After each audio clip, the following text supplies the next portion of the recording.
প্রত্যেকটা দিন সন্ধ্যা হলে এরকম একটা যন্ত্রণা সহ্য করতে হয়। আর প্রত্যেকটা দিন গ্রামের বাড়িতে এই একটা অবস্থা। দাও দাও ওই দিক দিয়ে দাও। এই যে তাদেরকে আমি এদিকে দিচ্ছি আর ওরা ওইদিকে যাচ্ছে। প্রত্যেকদিন সন্ধ্যার সময় ওরা যন্ত্রণা দিব। একটা যন্ত্রণা রে ভাই, যারা মুরগি পালে তারাই বুঝে। আমি এত মুরগি দেখছি, আমার মায়েরে দেখছি এত মুরগি পালতে, কিন্তু কখনো দেখি না কোনো মুরগি এরকম করতে। ওই দিন তো চিপার ভিতরে গেছে, চিপার ভিতরে গেছে গা দুইটা। এটাই হলো গ্রামের বাড়িতে প্রত্যেকটা মহিলার বলেন প্রত্যেকটা নারীর সন্ধ্যাবেলার রুটিন। আর এই যে দেখেন এইদিকে আকাশে একদম মেঘ মেঘ করে রাখছে, ক্যামেরায় হয়তো হয়তো বোঝা যাইতেছে না। মানে এনে খড়ি আছে কত ডি এডি নিতে হইব ঘরে। এইদিকে এই অবস্থা, বাইরে প্রচুর কাজ। এখানে দেখেন অনেকগুলা লাকড়ি রয়েছে, এগুলোও নিতে হবে। কিন্তু এইদিকটা মুরগি দিতেছে মহা যন্ত্রণা। একটা চিপার ভিতরে রাখা আটকায় দেওয়ানো দরকার।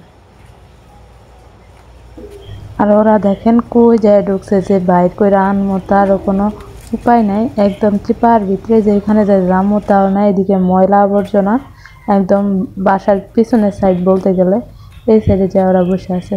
তো আমি ভাবলাম যে ওরা থাক, করে আস্তে আস্তে আমি পাশে জামা কাপড়গুলো নিয়ে যাই ঘরে। যেহেতু মেঘ মেঘ করে রাখছে, আকাশটা সুন্দর হয়ে গেছে, জামা কাপড় তো এখন হলেও নিতে হবে, পরে হলেও নিতে হবে।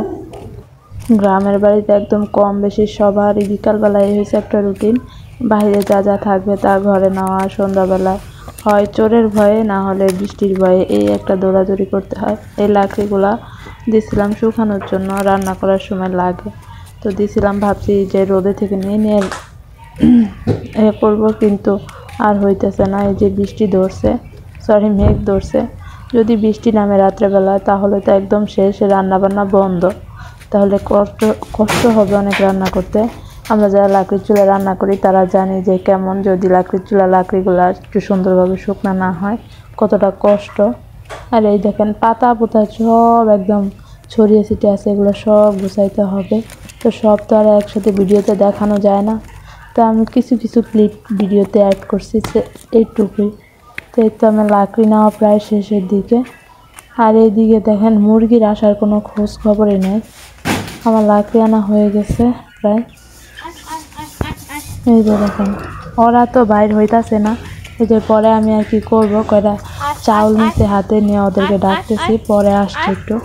এই যে ডাকার পরে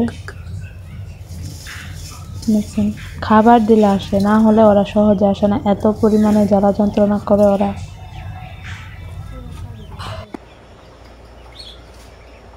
তারপর আমার হাজব্যান্ড আর আমি মিলে পরে এগুলোকে খোপে ঢুকাইছিলাম। এই হলো বিকালবেলার রুটিন প্রত্যেকটা গ্রামের বাড়িতে, শীতের দিন হোক আর গরমের দিন হোক। শীতের দিন তো একটু মুরগি ঠান্ডা লেগে যেতে পারে, তাই তাড়াতাড়ি করেই ধরে ফেলতে হয়, না হলে কিন্তু মুরগির ঠান্ডা লাগলে একদম অসুস্থ হয়ে যাবে। এই হলো গিয়া প্যারা। তো আজকের ভিডিওটা এই পর্যন্ত। ততক্ষণ পর্যন্ত ভালো থাকবেন, সুস্থ থাকবেন। নেক্সট দেখা হবে অন্য ভিডিওতে।